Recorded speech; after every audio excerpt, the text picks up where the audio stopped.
C'est en 1550 que le reuse, qui veut dire géant en flamand, aurait fait sa première apparition lors d'une fête de la Saint-Jean. C'était un reuse qui était habillé avec des vêtements de soldats espagnols, puisque Dunkerque était sous le joug espagnol. Et au fur et à mesure des siècles, il va changer, il va devenir, pendant la Révolution, il aura un vêtement, il aura une carmagnole, il aura un bonnet phrygien. Et plus tard, il va devenir le reuse qu'on connaît maintenant, c'est-à-dire en roumain. En 1804, le maire a voulu le refaire et pour faire plaisir à l'empereur qui était en place, Napoléon, il l'a mis en soldat romain, en centurion. Et donc il a été habillé comme ça, mais n'a pas eu l'autorisation de sortir. Donc il est resté pendant une quarantaine d'années dans le beffroi de Dunkerque. Malheureusement, l'histoire de France aura des répercussions sur le reuse et sur ce qu'il représente. Ah, le pauvre reuse, oui, on peut dire qu'il n'a vraiment pas eu de chance, hein, on peut dire qu'il perd la tête assez souvent. Lorsque la Révolution est arrivée, on a dit... en fait, les Parisiens ont décidé que le reuse, c'était quand même un symbole de l'ancien régime. Donc il a été décidé de lui couper la tête.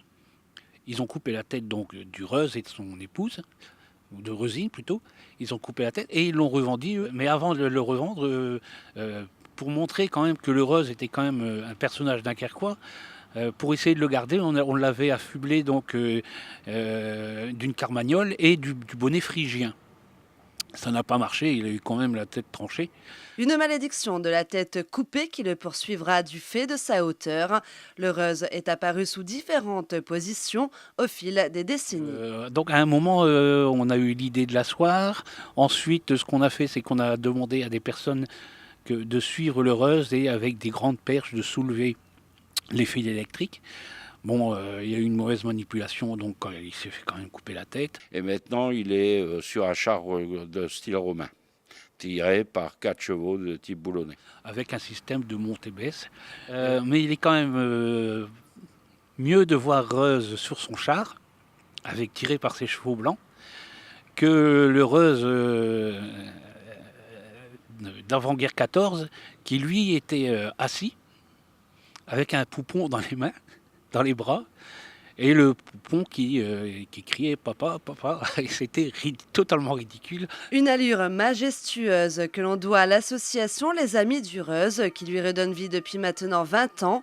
Avant que l'association ne se crée, le reuse était remisé et détérioré. Le visage a notamment été refait. On en est au 4e de la 4e génération, c'est-à-dire qu'il a il a plus de 20 ans.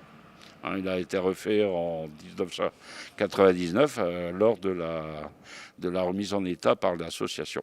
Il est complètement déplié, il peut monter à 7,70 m. Donc ça fait une belle bête.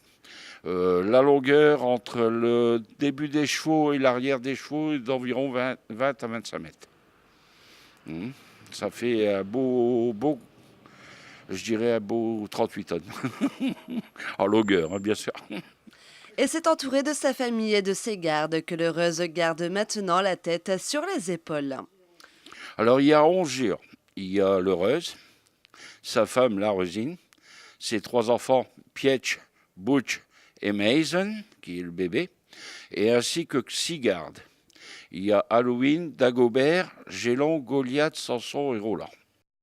Au même titre que Jean Bart, le reuse est un symbole important de la ville. Il prend part à de nombreuses manifestations et notamment il est présent lors de l'avant-bande de Dunkerque.